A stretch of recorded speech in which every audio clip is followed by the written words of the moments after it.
It's episode 112 of the Keto for Women show.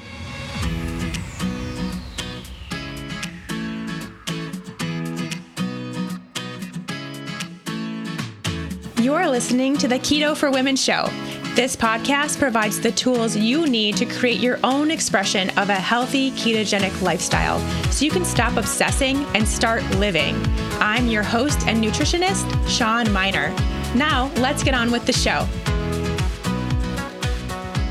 Hey, friends. Welcome back. Thanks as always for joining us on this episode of the Keto for Women show, another hot seat episode.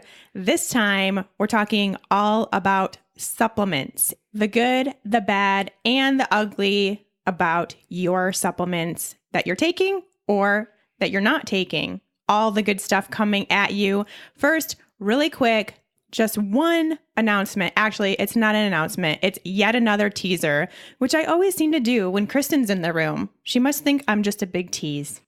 You are. You've never seen anything actually come out of this. Nope. We're still working on it. Just kidding. We have a teaser that will actually be a thing. And that is, I've been talking about the mindset piece of this whole health puzzle for quite a while now. And you all know I have something great coming at you really soon. Ooh, I'm so excited. But even before that, we have something that's coming real soon that also has to do with the mindset, a little more of a coaching type session. Basically, what I do here on the podcast times a million, like super intense coaching session on particular topics. That's going to be coming up really soon. It will be about mindset, but as it relates to your diet, your body, your eating habits, all that stuff that we go into here, kind of, I guess, on the surface level here on the podcast, we're going to deep dive into all that with a nice coaching series coming up very shortly. So please be on the lookout for that. There will be an interest list coming at you soon if it's not already up by the time this airs. So you can go to ShawnMiner.com and check on that. It's going to be so fun. I get to talk to you all a little deeper about these topics that I know a lot of you are struggling with. I cannot wait. Such an important piece, right? It's like my favorite. It really has become my favorite thing to talk about lately. And it's something that has come out of, like my entire career has been this like learning experience. Like fitness led me into nutrition, and then nutrition now is leading me into mindset, because it's like you have to do all of it to be this truly healthy person. And it's like, yeah, nutrition is a very important part. But if you don't have your mindset dialed in as it relates to your nutrition or your exercise or your life, your health, your body, all that stuff, then you're kind of wasting your time. You got to do all of it. It's true. And it's a practice. So it's just so funny how this all leads me into one another. And I cannot wait to help you all with that, because something near and dear to my heart, something I absolutely had to do for my own health and wellness, which you all know by now. So be on the lookout for that. But today we're going to take it back a notch and talk about supplements. Oh, supplements. I feel like it's quite the interesting topic. We got some excellent questions. Per the usual. Like really just super insightful questions. I think before we get into those questions, we have a couple kind of like caveats to say. The first thing that I want to say on both my and Kristen's behalf is that we are by no means experts on supplements. And I don't even know really if there is anybody that's an expert on supplements, unless you are someone that your only job is to read literature and studies and whatever that comes out on a daily basis about supplementing things. And there are a few people. I don't know them, but they probably exist. They sure do, but it's very few. But it's not us. But what we do know, just being nutritionists and being in a practice, but then also our own cases, is finding out more information for yourself and for the supplements that you are taking or want to take. It's just being more informed person. And especially when it comes to the health status that you are trying to achieve, which we're all doing here as Keto for Womeners, trying to get to this best place of health that we can. It's about being more informed. So that's what we're going to do for you all today. We should mention, though, that there is nothing that a supplement can do that replaces what your diet and lifestyle choices do for you. So you cannot take a supplement because you don't want to go out in the sun, or because you don't want to work on your stress reduction, or because you don't feel like eating vegetables. You can't do that. It has to come from a place of knowing what you are doing as far as your diet and your lifestyle. And if you still need some additional support beyond what you are already doing, knowing that you're doing your absolute best with those choices, that is where supplements can come in. So really important to know that. And when I say lifestyle choices, I mean, number one, of course, is food. Making sure you're choosing nutrient-dense food choices, getting a wide variety of foods and meats and fruits and nuts and seeds and all that stuff that has actual nutrition in it for the most part. Of course, there's going to be times where you eat things that are kind of empty, and that's okay too. But the majority of your food choices have lots of nutrients in them. They're nice and colorful too. And then second most important, your stress. Like, I could not talk about this enough, but it is actually amazing. We just did a bunch of research too before this episode recording to look at how many nutrients are depleted when your body is under stress. And it's like the 5 most important ones. You know, it is super important to really work on your stress reduction, because just that right there could take away pretty much all of the supplements you're taking if you can actually get that under control. Even things that are you think are just working to help your digestion or your gut, it really stems from a place of your body being under stress. So that's another one. Of course, proper sleep all goes into that. Getting sun exposure. Of course, we know vitamin D is super important, an essential part of being a healthy human. And a lot of us are depleted in that. So making sure that you can get sun when it's out. And of course, there's going to be times for pretty much all of us in the year where either you are hard at work and you're in the office and you can't go outside, or it's winter, or you live in a place where it's cloudy most of the time. That's going to happen, and we can supplement at that time. But when you have the ability to get some sun, get outside. It's super important. And then movement, of course, too. Healthy movement, working out, getting stronger, building up the support system of your bones and joints. All of that is really important too. Okay, so that's caveat number 1. The second caveat is that while I'm not a pill pusher, and while I do believe that you have to do the work with your diet and lifestyle choices first, I do think there are cases that people need to take something. Whether it's a short-term support, like I said, an aid in getting something back on track that you're working towards, whether it is your gut health or your hormone health, something along those lines where it's more of a shorter-term case. You know what's going on in your body. You're doing all the work, but then you're also aiding that, supporting that process. Or you know that you have to take something as a preventative measure for future long-term health. And that's something that you have researched, that you know about yourself, and would be beneficial in addition to all these other things you're doing to take as a preventative measure. And then in both of those cases, we can use supplements as symptom relief to either sleep a little better or feel a little less stressed, not get bloated after we eat every meal. It really can work in those ways too. So while I'm not a pill pusher, I don't believe that people should be taking handfuls of pills, which both Kristen and I have done many, many times in our lives. I think I've taken like every supplement out there at some point in the past like 5-6 years. But the end goal is to not have to do that. So this is all with the idea that these are going to be short-term cases, symptom relief, and potentially taking, 1 or 2 things for long-term considerations. So that's that. If I may add one more thing. Please do. Also, I think there's going to be overlapping themes. We hear this with nutrition, but also with supplements, that everything is within context. And just because a certain supplement works for your friend or someone recommends it does not mean it's good for you or that your body needs it or whatever. So it is always in context of what are you dealing with? What are your goals? All those things apply. pretty much what we say in every single episode. I know. I feel like a broken record sometimes. We are, but it takes the reminder that just because this is working for somebody or someone told you to take this or you read some blog and said this is good for that, if you're taking it and it's not working, then it's not working. You have to take everything into account with your own body and what your body is reacting to versus not reacting to. Again, same thing with food and everything else we talk about. So yeah, that's really great to point out. And then the last thing that I want to say is that this information that we share today, like it might all change tomorrow. It's just like supplements. There's something about supplements. They're super confusing for consumers because there's so many brands, there's so many promises, there's so many like, you must take this for this to happen. You're probably deficient in this, so take this. And then the next day it all changes. Well, as with nutrition, the science behind all this stuff is very young. We're constantly discovering new things.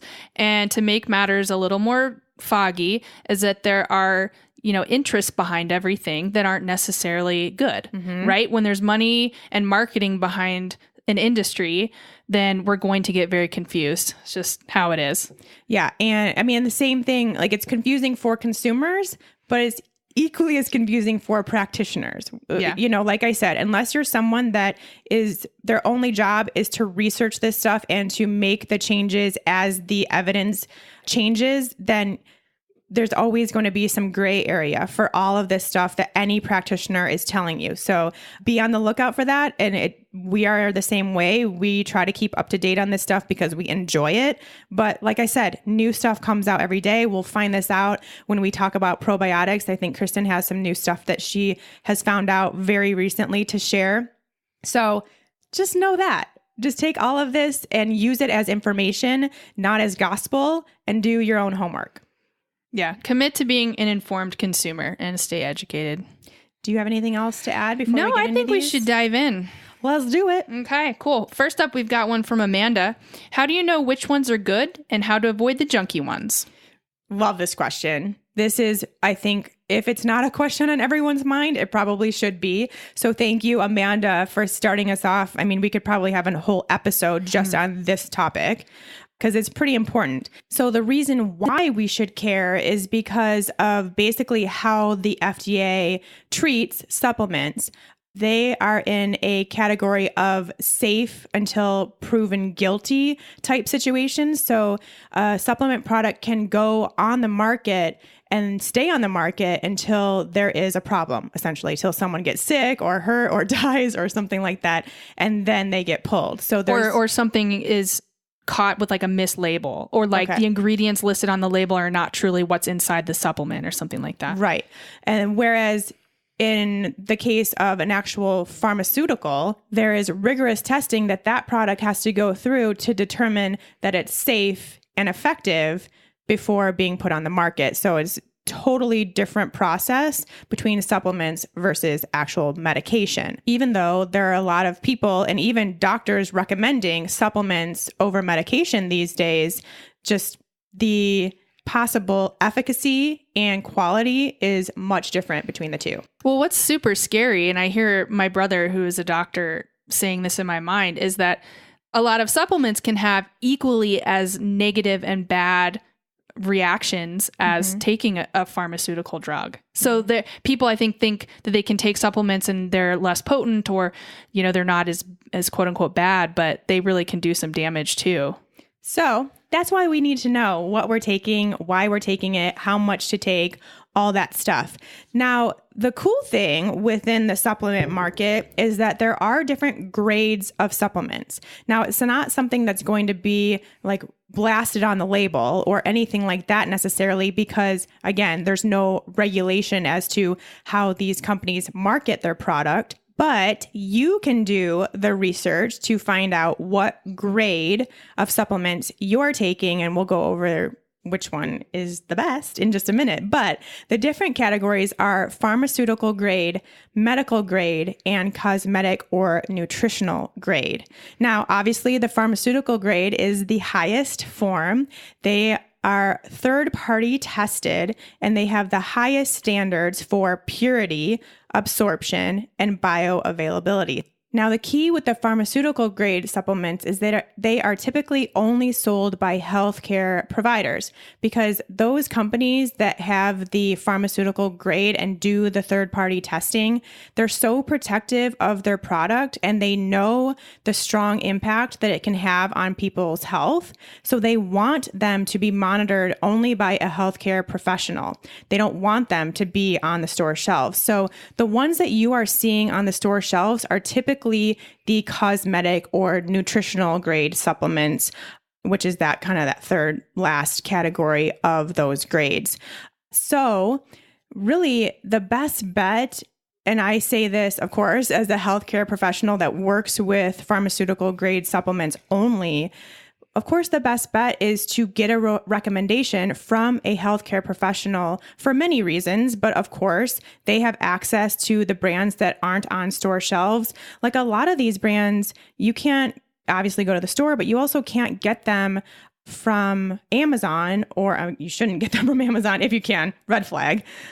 But you can't just get them from online stores either. You have to go through someone that you are working with. And so, of course, working with that, not only are you going to get access to those recommendations, but you're also going to get the benefit of a healthcare professional who knows your history, knows your current situation, has done some testing, hopefully, on the exact supplements that you need, which we're going to talk about again in the future. But when it comes to the junky ones, in air quotes, versus the professional high quality ones, again, that grade is going to be important. And the best way is to work with someone that knows. Well, now, so what about for folks who aren't working with someone at the moment and say they just need some vitamin D or something basic, some zinc or something? What would you recommend?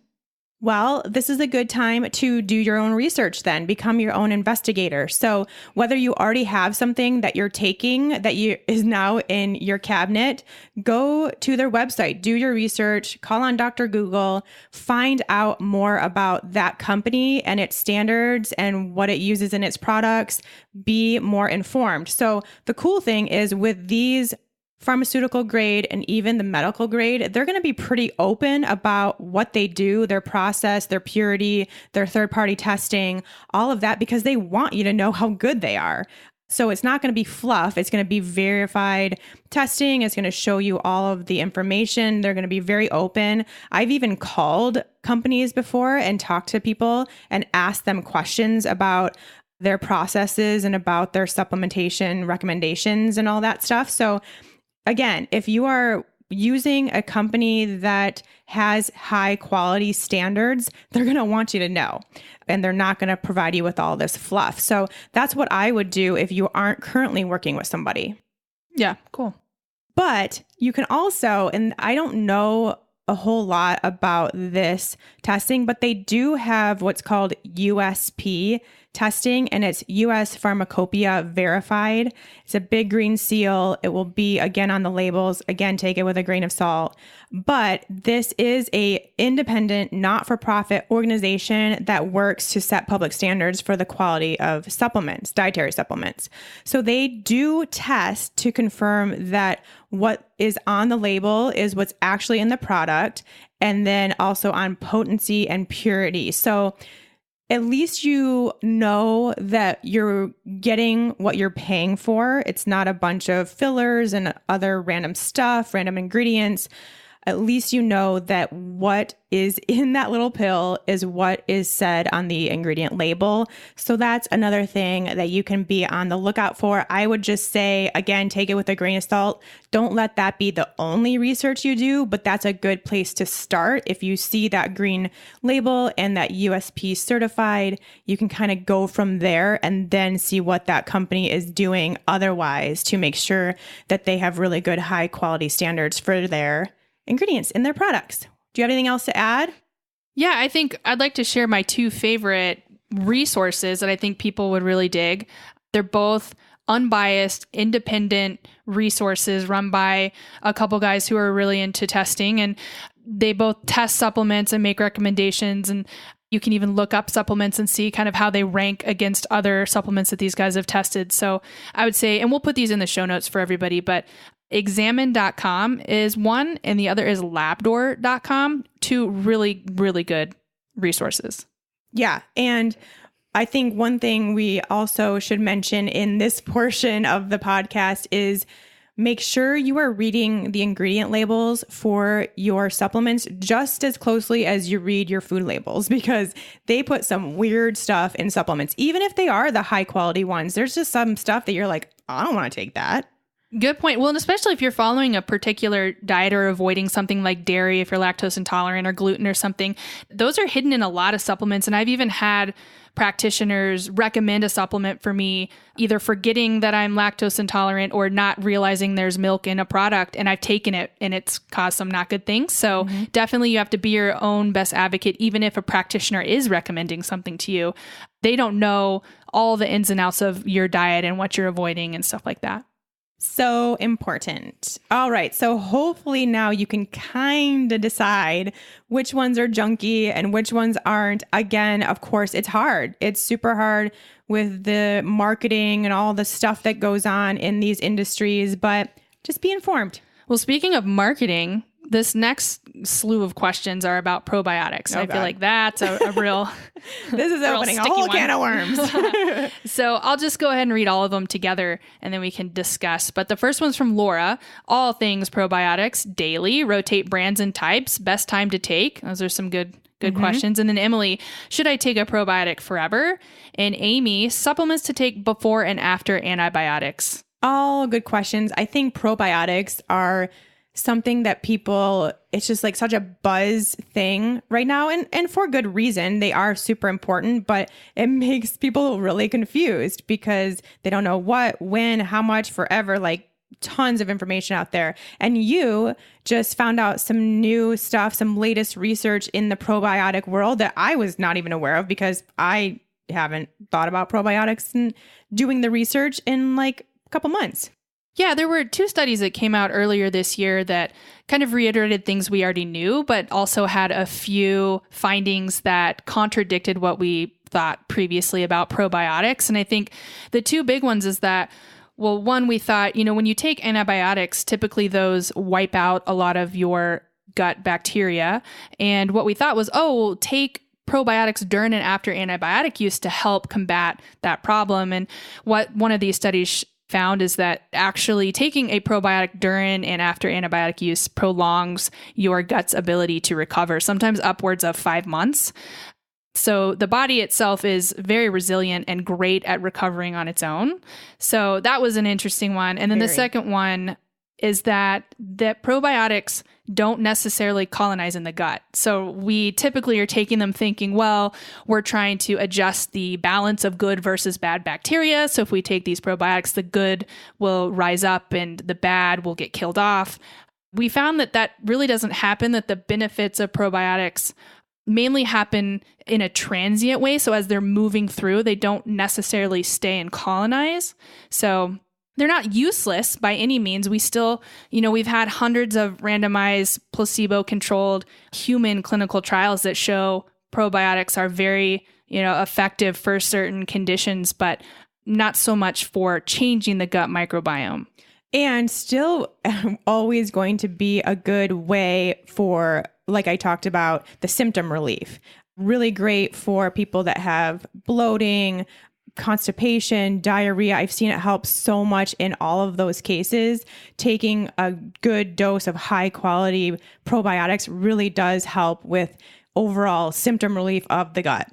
Yeah, I mean, I've personally seen great benefits with taking probiotics, but I think as we were saying at the top of the show, diet and lifestyle are still the most potent modulator of gut microbiome, and that, everybody's different. So it's very difficult to tell somebody to recommend a certain probiotic to somebody because 2 people could take the same thing, they'd have the same symptoms and react completely differently to that same probiotic. So they're not all created equal. Just like the last question, they're very limited regulation for probiotics and the quality. So it's another kind of watch out situation. Yeah. So knowing that information, again, this is like brand new research. Who knows if in another year or 2, we're going to find out the opposite. That's the case with these kinds of situations. It's still, like Kristen said, such a baby field, I guess. It's still so much that goes overlooked or unresearched that we still are finding out new information all the time.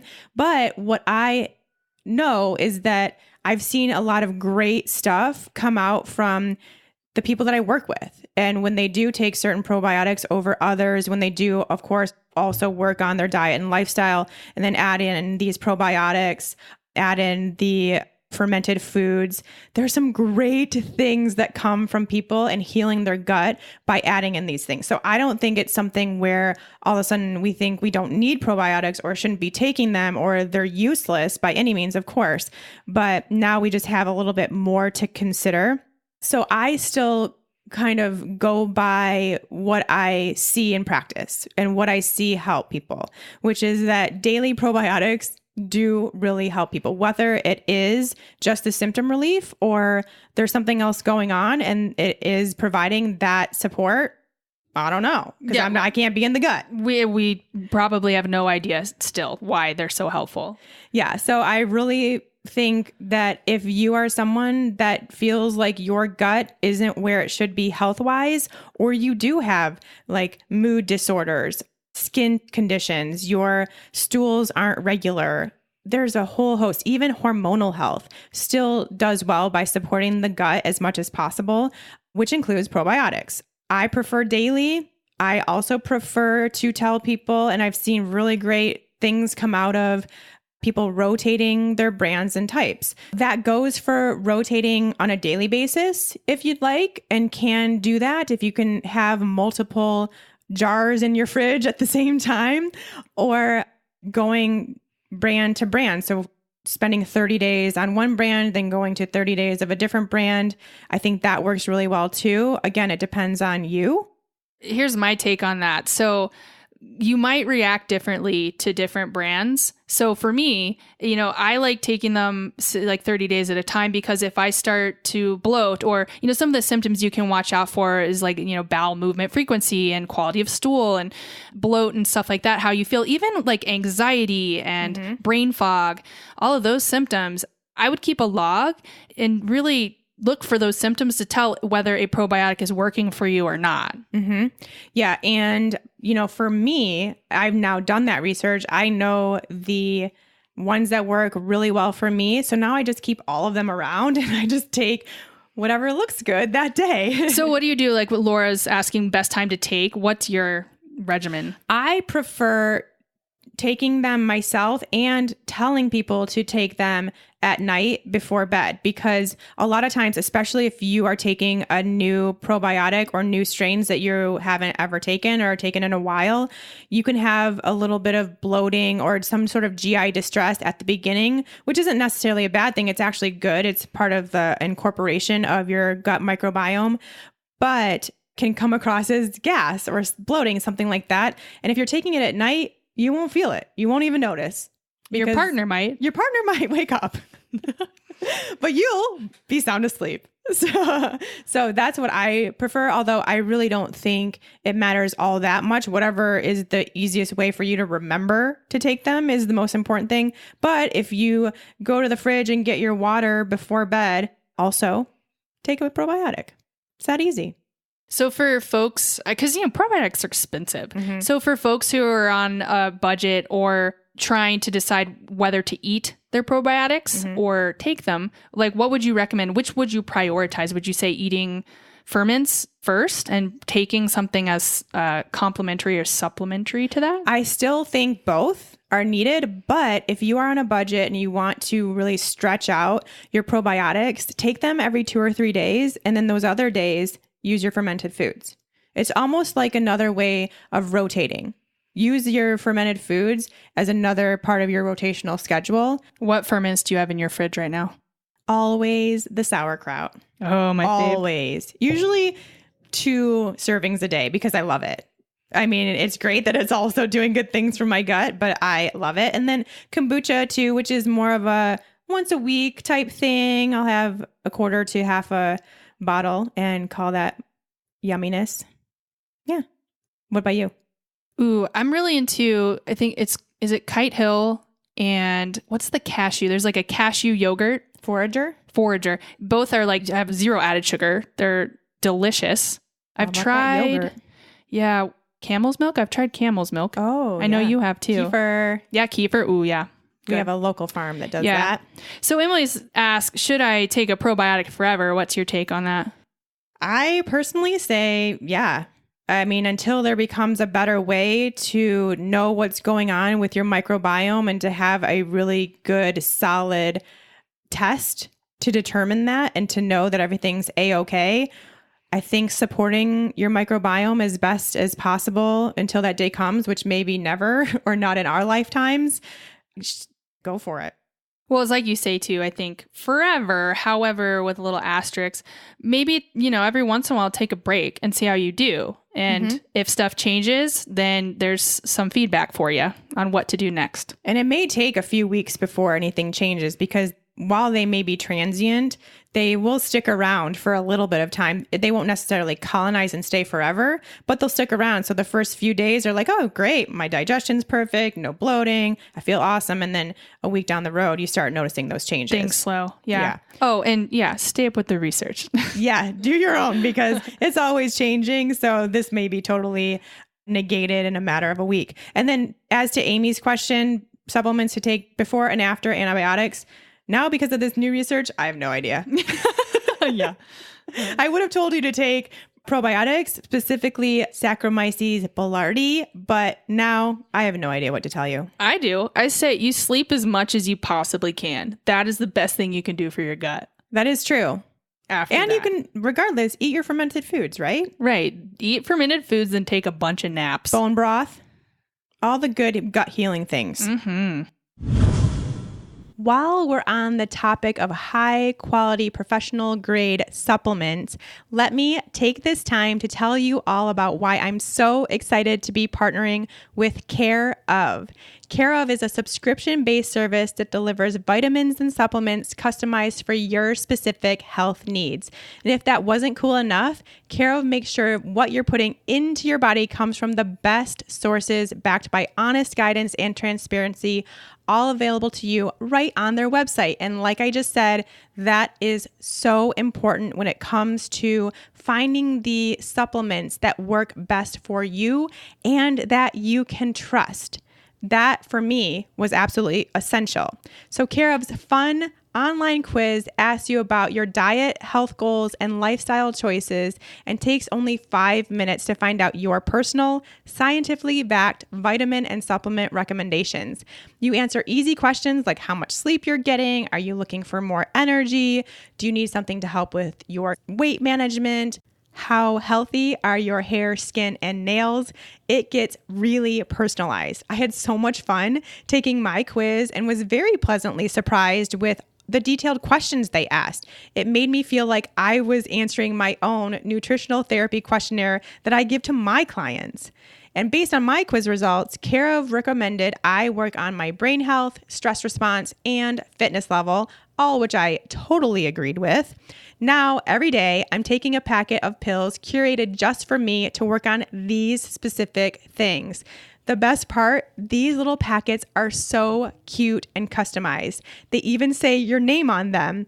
And for me, I really look forward to these fun facts and jokes and daily tasks that come printed on them. It makes it exciting to take my supplements in the morning.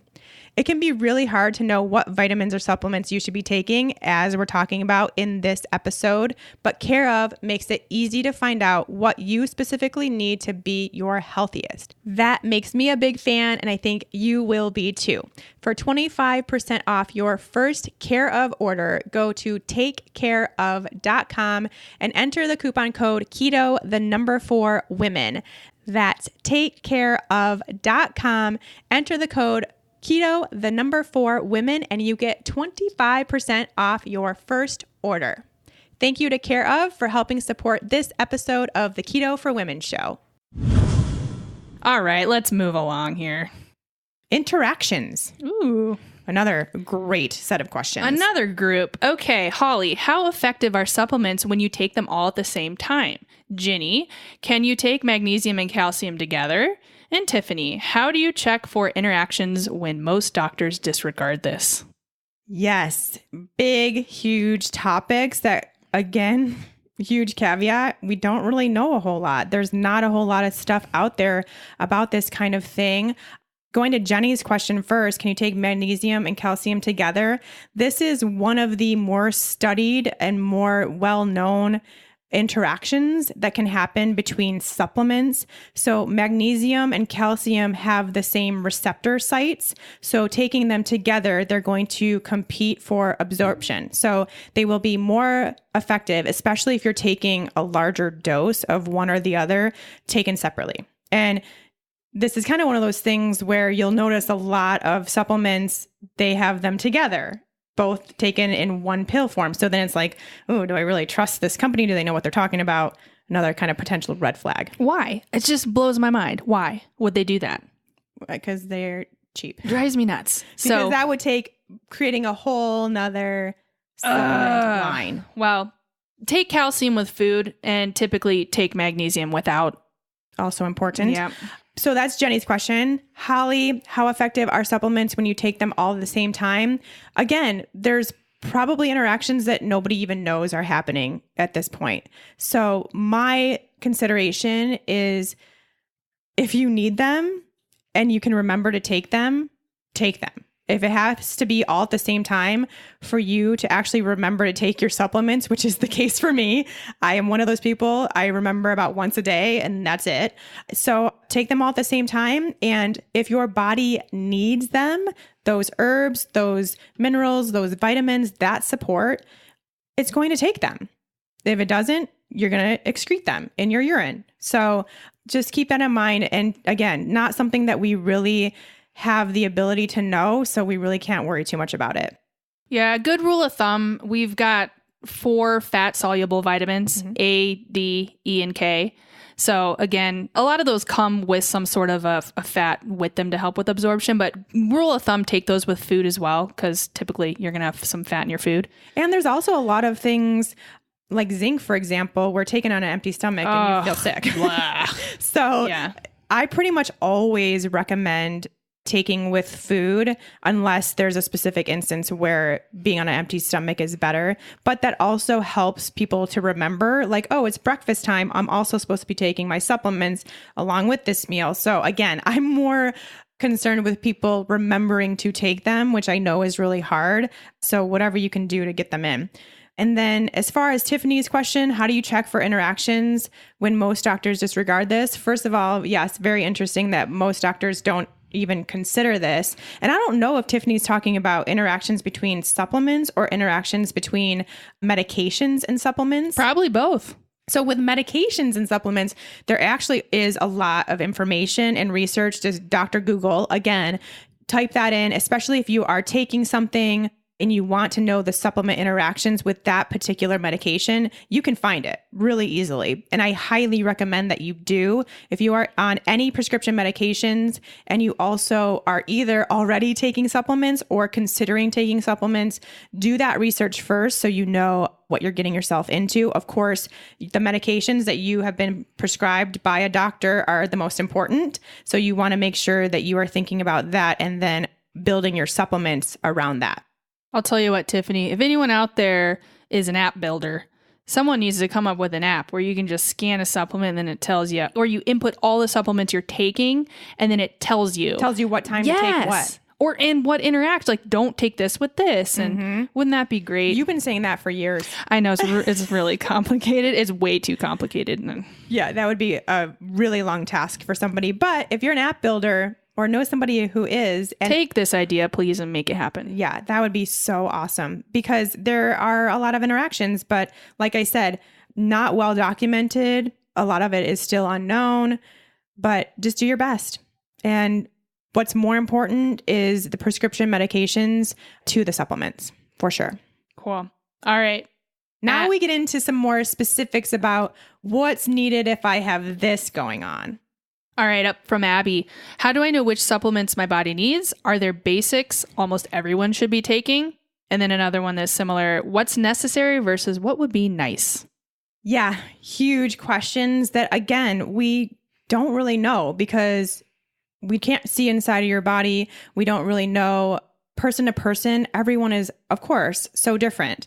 Now, what we do know, being practitioners, working with clients, knowing what's happened with our own bodies and all that stuff, we can tell you some of the most common things that are deficiencies. So these are things I see in a wide variety of people I work with, whether it was in my past one-on-one client base or now in my group courses. These things are very commonly, especially in women, deficient.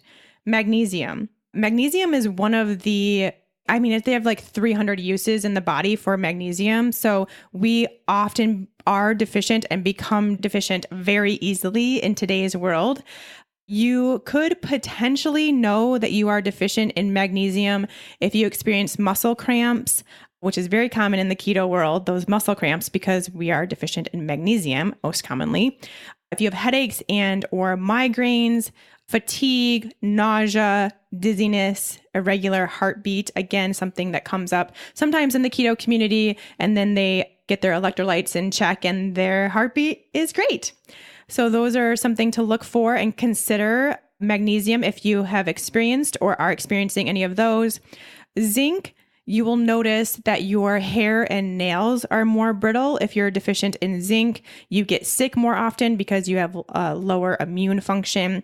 And hormonal imbalance. I actually use zinc quite a bit to help ladies with low testosterone because it has been shown to increase testosterone. You know, every time my zinc levels get low, like my lips get dry, so I need more chapstick. Isn't that funny? A telltale sign. Always. I think when my zinc gets low, I get breakouts for some reason. Yeah, skin stuff is very much linked to zinc as well. So this is just, again, a super side note, but you can tell that Kristen and I have been doing this for a really long time and ourselves, and we're so interested in our own bodies and selves and this is where you guys should all maybe potentially strive to be if you're remotely interested, because then it's just like, oh man, I haven't taken my zinc in a week. Got to start taking that again. Need to go to the store and get some. You really understand so much more about your body and what works and doesn't for you, which is always going to be the better question than what are the basics that everyone should be taking, because who knows, right? But again, let's move on back to this list. Vitamin D. Many, many people are deficient in vitamin D. Again, like I mentioned, we're not getting the sun exposure we need. We're sitting in front of a computer in a desk with no windows all day, or we live in a climate that doesn't allow to get outside. Lots of different reasons, but we're low. A lot of us are low. Now, the only caveat here is that you have to get tested to know that you're low. I am one of those people that truly believes you got to find out where you're starting from and where you need to get to know your dose and how much you're taking. So don't just think, oh, she said I'm low in vitamin D because almost everybody is, so I'm just going to start taking 10,000 IUs, because that could really wreak more havoc on your body than being too low. You can also be too high in vitamin D. So keep that in mind and get tested. It's a very simple blood test to get done, and then work with a health practitioner to understand what dosing would be right for you based on where you're starting. But if you have low energy and or hormonal imbalance, that's a typical sign of low vitamin D, especially that low energy. If you're just feeling like you're dragging all day, it's amazing what can happen if you supplement with vitamin D. Once you know that you're low, it's like within a week, you feel like a new person just because your vitamin D was so depleted. So keep that in mind. Next one is any sort of gut support. So that could be different things. It could be probiotics, like we mentioned. It could be your need to increase your stomach acid. It could be digestive enzyme support. There's a lot of different things that can help you get past your gut health issues and this gut dysbiosis that is common to GI distress. So if you are having digestive distress, skin issues, mood disorders or mental health imbalances, hormonal imbalances, inflammation, immune system dysregulation, all that stuff, it's a good idea to think about supporting your gut. Again, something I highly, highly recommend you test before you start throwing all the supplements at it, but we'll talk about that in just a second. And then your iron, something again that can be a common deficiency in women, especially. those that are cycling and losing blood every month. So keep that in mind. Again, something to get tested, which again, we'll talk about shortly. But if you have fatigue, weakness, again, with the brittle hair and nails, low immune function, tingling in your hands and feet, and shortness of breath, those are potential signs of an iron deficiency. And then B vitamins, very common, low in women, might experience fatigue, brain fog, and again, with the tingling hands and feet. So you can see a lot of this stuff, these symptoms are very common. So it's really hard to know without knowing, which is what we're going to talk about next. This all just supports my case to get yourself tested. Spend a little bit of money to know what you're deficient in. You will save that money on your supplements because you will finally only be taking what you need and not just going to the store and buying random this and random that because you think you might be deficient in something or something else and you don't actually need that stuff. Well, and so what's necessary versus what's nice? I think we'll loop it back to the beginning of the show where we said necessary first and foremost, diet and lifestyle, right? Because here's the deal. A lot of these deficiencies are caused by things like stress, sleep deficiencies, stuff like that. So, for magnesium and zinc, it could be that you need to work on, stress modulation. And once you get that under control, your body can fix itself without supplementation. Or like Sean said before, you use it temporarily as to help you get over the hump, and then you're good to go and you don't need it. So don't just supplement to fix a symptom. Definitely dig in and figure out the root cause. And a lot of times it's lifestyle or diet related. Right. Yeah. And while you're working on that stuff, of course, it's okay to support your process with these supplements. One other thing I want to say is, as far as anti-inflammatories, I think those are really great, potentially to take for a short time to kind of regulate your inflammatory response, but then also to have around if you notice that maybe you're extra stressed and you're starting to get more inflamed, you're noticing more joint pain or more stiffness or water retention, those typical signs of inflammation, you can keep that around and just use them as like these short-term helpers, I think. So I think having either a really good high quality fish oil and or a really good high quality turmeric / curcumin. I taken both when I was going through my chronic inflammatory response syndrome. High doses of both of those helped me so much. Yeah, if you guys go check out examine.com, he actually talks about how curcumin is one of the most studied and been proven to be one of the most effective supplements out there for inflammation. So it's a good bang for your buck. Yes, I have taken both. I have my favorite brands of both. And this is a great time to share that this episode will have a PDF with all of my favorite brands, these pharmaceutical grade brands that I know, like, and trust, that I've used myself, that I've seen work on myself and many people. They're all in one document for you to look at, and you get access to my portal with a little special discount for all of you all too. Oh, so kind of you. Wait, how do people find this? It will be in the show notes of this episode, which you can go to however you're listening to right now, or you can go to SeanMiner.com. Podcasts, all the podcasts are listed, including this episode with the show notes. So easy. So easy.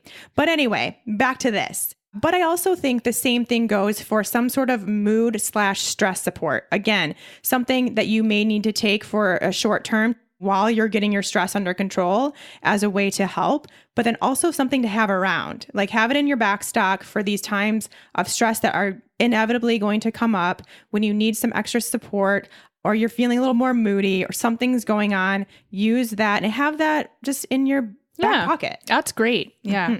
All right, so let's talk about these tests. Okay, test, don't guess. You've said it a lot. Allison wants to know, what test do you recommend before starting supplementation? Oh, I love this question. Thank you, Allison, for understanding that you need to test your body to really determine what is best for you, because that's what we all need to do, and that is really the moral of this entire episode and pretty much every episode we do here on Keto for Women. But there are a few that I love. First of all, as far as blood testing goes, test your vitamin D, like I mentioned. Also, you can test your thyroid in case you are thinking that there might be something going on with your thyroid and supporting that, which there are great herbal supports for your thyroid. Also, some things that are contraindicated if you have some thyroid issues going on. So good to know that information. Iron, if you're going to test to find out if you are low in iron, make sure you are testing your iron and your ferritin. Those are the biggies when it comes to blood testing. You can do a NutriVal if you are working with a functional medicine practitioner, a functional nutritionist, a naturopath, anyone like that may have access and hopefully should have access to a NutriVal. That's Nutri-Eval. Thank you for clarifying that. It's by a company called Genova. Yeah, it is kind of a little bit hard to say / spell. Somebody was trying to get all creative with that one. Yeah, but it's a great test that looks at all of your deficiencies as far as vitamins and minerals and proteins and fatty acids. It's a really good comprehensive test. A little pricey, but again, we're talking about how much money you could be saving in your lifetime for taking supplements you don't need. So definitely worth the price if you think that you have some deficiencies going on. You are experiencing some of these random symptoms that could be zinc, or it could be iron, it could be magnesium, it could be all three. Just find out. A less expensive option that honestly I don't know enough about to know if it's truly effective is the hair mineral analysis. That is something, again, that a more functional naturopathic type practitioner would potentially have access to. They will be able to tell you if that's something they recommend or not. I just know that it's out there as an option, and you actually test your hair follicle for vitamins and minerals that could be deficient. So again, don't know much more about it than that, but I did want to put it out there for something that you all can ask your practitioner if that's what they recommend.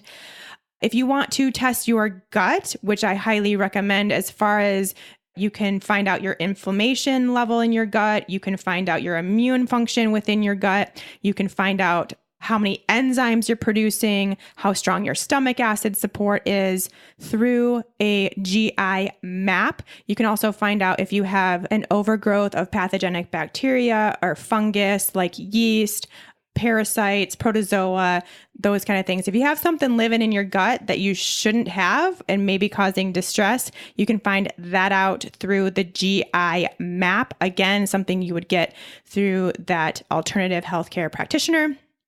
Hormones, of course, I always recommend testing, which includes your cortisol response. That will give you an idea of your adrenal status, your progesterone, estrogen, testosterone, DHEA, all that good stuff done through saliva or urine. Again, something we talk about quite often here on the Keto for Women show. A saliva or urine test for your hormones will be by far the most accurate. Far and away most accurate. Those are the basics in my book to learn more about your individual needs. Do you have anything to add to that, Kristen? Well, no. I don't think so. The basics. I don't think so. I just think, when you get these tests done through your practitioner, ask a lot of questions. I think it's important to have someone help you interpret them as well. And I know with something like the NutriVal and even the GI map, the reports that you get include a lot of stuff that is not accurate, right? So your practitioner can help weed out the fluff from what actually matters. And so, yeah, it's helpful. Yeah. So again, working with your practitioner who is knowledgeable is always going to be the best bet. We're not just saying that because we are practitioners. We're saying that because it is true. I have worked with many practitioners myself and always felt very guided by what was actually going on in my body and what I needed to take and spend my money on instead of throwing all the supplements at it. Always way better to know that stuff. All right, let's do this last one real quick. Okay, from Dusty, if you eat a nutrient-dense diet and take minerals that are needed, is a multivitamin really necessary? Ooh, I love this question because there are so many contradictory things going on out there where you absolutely must take a multivitamin and don't bother. It's a waste of money. And I am in the category of don't bother. It's a waste of money. Like almost always, it is a waste of money. There are multiple studies out there that have found that long-term use of multivitamins had zero health benefits. Like did nothing for the person. Oh, what a dump. Yeah, what a waste of money. It's like a money pit. Now, however, when you were little, did you have to take those Flintstone chewables? Absolutely. It was like my favorite time of day. Yeah, they had a weird aftertaste, though. They did because they were actually vitamins and minerals in there, but they tasted good. Tasted better than just taking a pill. Well, candy I couldn't swallow a pill back then probably, but yeah, we grew up with all that BS marketing stuff. And it still exists today. The Flintstones? Well, I don't know if the Flintstones do, but there's all kinds of gummies. The BS marketing, yes. And the BS marketing telling us that we absolutely have to take a multivitamin or else we're going to die like 20 years earlier. It's not true. It's marketing at its finest. I mean, if you go to the store, you can see how many brands and types of multivitamins there are. There's types for females. There are types of menopausal females, then men, and then men over 50, like and kids and infants. There's all kinds everywhere. But a lot of these, again, remember the lack of regulation when it comes to these kinds of products. So a lot of these aren't absorbable, they're poor quality, you're not even digesting them well, so you're not even absorbing anything that's in them.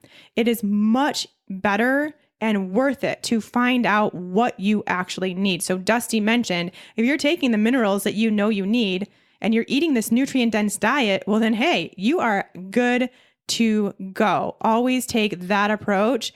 And then, hey, look, think about all this money you're going to save on these multivitamins you don't actually have to take. Now, what I will say, I'm going to just do a plug for a product that I absolutely love. And for years, I've considered this kind of nature's multivitamin, which of course is always first and foremost going to be the real deal, which is organ meat. Organ meat is packed with vitamins and minerals. And so we're talking like grass-fed, grass-finished liver or pasture-raised chicken liver, heart, brain, all that good stuff. I've never eaten brain. Don't plan on it. I don't think I've ever eaten heart either. Never say never. It's not going to happen. That's where I draw the line. Even if money was involved? I don't think I could do it. Huh. That doesn't... $1 million? Well, maybe for $1 million. Yeah, that's a good amount. But if you can't stomach that, and trust me, I am not an organ meat lover. I think it tastes absolutely terrible. But I do like the Braunschweiger. What brand is that? U.S. Wellness Meats. That stuff is really good with a little bit of mustard. It tastes like sausage. I really enjoy that. But if you can't even do that, and we'll provide the website if you'd like to go check out that Braunschweiger. But if you can't do that, I do also really love the Vital Proteins beef liver capsules. If you're going to take a multivitamin and you think that's probably necessary in your life because you're just, no matter how hard you try, can't get this nutrient dense diet down, take that. It will be worth it. You will notice some really good improvements. I always do notice when I'm taking that, my energy is better, my skin looks better, my nails are stronger. I really do notice a big change with that stuff. Or you could say also, you have the nutrient dense diet down, but there's some holes. There might be some holes. Like some organ meat holes. Yes, like you haven't ever had organ meat in your life and you don't ever plan on it, take the pills. It will do wonders for you. And again, this could be something, and how I would recommend it is take one bottle. So one bottle I think is like a 30-day supply. Take a bottle once a quarter or something like that, where you're just making sure everything's in check, everything's good to go. It doesn't have to be forever, all the time, always, but you're having these kind of moments where you're just really in your nutrient dense multivitamin stage. Be a good way to go. That's kind of what I do with this Braunschweiger. I have it every once in a while when I feel like I probably need it. And again, it's almost like this weird intuitive thing where it's like, yeah, I think I need some of these nutrients. You like crave it. And I'm like, I think that sounds good, even though it's organ meat. Just pull a tube right out of the freezer. Exactly. And it's delicious. Little mustard, nice little snack. All right. Anything else to add before we wrap it up? Oh man, I think we did it. I think we did it. Again, take all of this, please, with a grain of salt and really just giving you the information and the push that you need to do your own research, talk to your own healthcare professional, and do what you need to do for your body. And if you'd like to know the supplements that I recommend that we talked about today, these specific ones, make sure to get that PDF. You'll get all the links, all the information, and a little discount just for you. So you can head to my website, SeanMiner.com, under podcasts to do so, or check out the show notes. All right. Thanks, everybody. We'll talk to you soon. Bye. Bye.